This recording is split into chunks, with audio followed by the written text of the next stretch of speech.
Hello students, welcome to WebStudyz. My name is Abhishek and today we will be covering Bernoulli's theorem. So, what is Bernoulli's theorem? The basic statement of this is total mechanical energy of moving fluid comprising of the gravitational potential energy of elevation, energy associated with the fluid pressure as well as the kinetic energy of the fluid motion, it remains constant. Fine.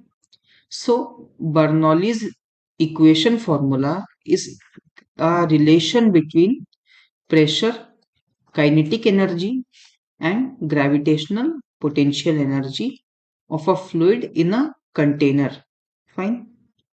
And we have the formula of this also. We have P, that is pressure, plus half rho V square. Rho here is the density of the fluid, V is the velocity of the fluid, this is the kinetic energy, plus rho GH, this is the gravitational potential energy. So here rho is again the density, G is basically acceleration due to gravity, and H is the height of the container. The sum of these three is equal to constant. Fine. Now, what is the importance of Bernoulli's theorem? So, it is important as it explains the relationship between pressure, velocity, and height of a fluid, and it is used in many fields like fluid dynamics and all. And talking about its real life applications, so there are many real life applications, amongst which are venturimeter. It is a device based on the Bernoulli's theorem and used for measuring rate of flow of liquid through the pipes. Another application we have is of the working of an aeroplane. So the shape of the wings, they are designed such that the air passes at higher speed over the upper surface than the lower surface. So the difference in air speed, it is calculated using Bernoulli's principle so as to create the pressure difference. Fine. Now let us see the derivation of Bernoulli's theorem. So we have a diagram here of a pipe and liquid is flowing through this pipe, and we have two cross-sectional areas, 1 and 2. So this is our first part from where liquid is entering, and this is our second part. Fine. The force at the both is given, as well as the height is given, y1 and y2. Direction of flow is also given. Fine. Pressure at 1 is P1 and pressure at 2 is P2. So we need to make some assumptions first. So talking about the assumptions, the first assumption is that density of the incompressible fluid, it remains constant at both the points. So density, that is rho, is equal to constant. Fine. One more assumption we need to make: energy of the fluid is conserved as there is no viscous force in the fluid. So second is energy is conserved.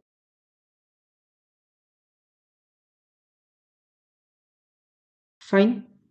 Now the work done on the fluid, it can be given as work done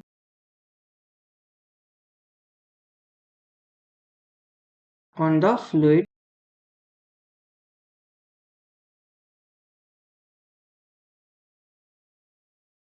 this is equal to dw for the small work done. We have F1, work done is basically force into displacement. So F1 into dx1 minus F2 into dx2. Fine. Now dW will be equal to, force can be written as pressure into area. So for F1 we can have P1 into A1 dx1 minus P2 into A2 dx2 we can write. Fine. And this will be equal to dW equal to, now we know that area into distance, it will be equal to volume. Fine. So this can be written as P1 into capital V. Capital V we are assuming here as volume, and not capital B. We will have dV for the small volume, dV minus P2 dV. Fine. So now we know that work done on the fluid, it was due to the conservation of change in gravitational potential energy and change in kinetic energy. So change in kinetic energy of the fluid we can write now. Therefore we can have change in kinetic energy.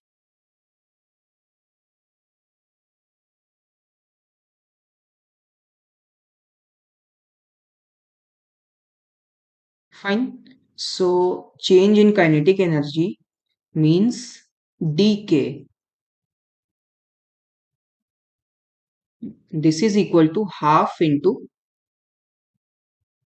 m2 into v2 small v, that is velocity square, minus m1 v1 square. Fine. This is equal to, mass can be written as density into volume. So it can be written as half into density we have rho. Fine. So rho into dV. Fine. We have taken this as common directly. Now under bracket we will have v2 square minus v1 square. This we have calculated the kinetic energy now. Fine. So after calculating the kinetic energy, we need one more thing, that is change in potential energy. So we can have the change in potential energy as,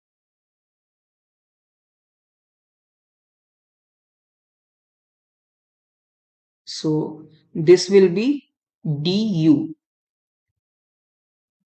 and change in potential energy du is equal to m2 g, and the height of second one was, second opening, it was y2 minus m1 g y1, the height. Fine. So this is equal to, as we know that mass can be written as density into volume, so rho into dV, fine, into g, which is common part, under bracket we will have y2 minus y1. Fine. Now we got this value also, therefore we can now write the energy equation. So therefore energy equation,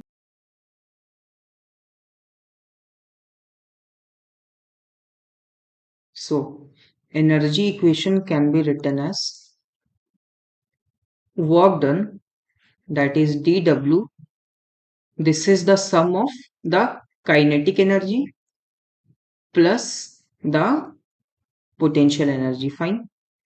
So let us substitute the values which we have calculated for all these three. So we will have P1 minus P2 into dV, this be equal to half into rho half into rho into dV into V2 square minus V1 square plus rho into dV into G into Y2 minus Y1. Fine. Now we have one thing common, dV, which will get cancelled out. So if we this get cancelled out, we will have in the next step we have P1 minus P2 equal to half into rho into V2 square minus V1 square plus rho into G into Y2 minus Y1. Now in the next step we will just rearrange all these. So if we rearrange all these, at the last step we get P1 plus half rho V1 square plus rho G Y1. This will be equal to P2 plus half rho V2 square plus rho G Y2. Here we can directly see that the sum of pressure, kinetic energy and the gravitational potential energy of one first side is equal to the second one. So this is our Bernoulli's equation. Fine. So now let us solve a simple question based on the Bernoulli's equation. Fine. So it is said to calculate the pressure in the hose whose absolute pressure is given if the speed of the water hose increases from 1.96 meter per second to 25.5 meter per second. Assume that the flow is frictionless and density is given as 10 to the power 3 kg per meter cube. Fine. So the data which we have here is we have the data of P2, which is 1.01 into 10 to the power 5 Newton per meter square. We have density rho, which is equal to 10 to the power 3, and density is here constant. Fine. What else we have? We have the data of V1, velocity V1 of the first end is 1.96 meter per second, as well as we have the data of V2. Fine. So 25.5 meter per second. Here there is no data about the height. If there is no data for the height, we will assume same height, the height to be constant. Therefore gravitational potential energy does not exist here. Fine. This seems there is same height, so we can write Bernoulli's equation as P1, this will be equal to P2 plus half rho V2 square minus half rho V1 square we will have. So if we take common, P2 plus half rho V2 square minus V1 square we will have. Let us substitute the values. We have 1.01 into 10 to the power 5 plus we have half into 10 to the power 3 into under bracket we will have 25.5 whole square minus 1.96 whole square we will have. If we solve this whole system, we are going to get 4.24 into 10 to the power 5, and the unit will be Newton per meter square. Fine. So I hope you understood Bernoulli's theorem and the example also. So thank you.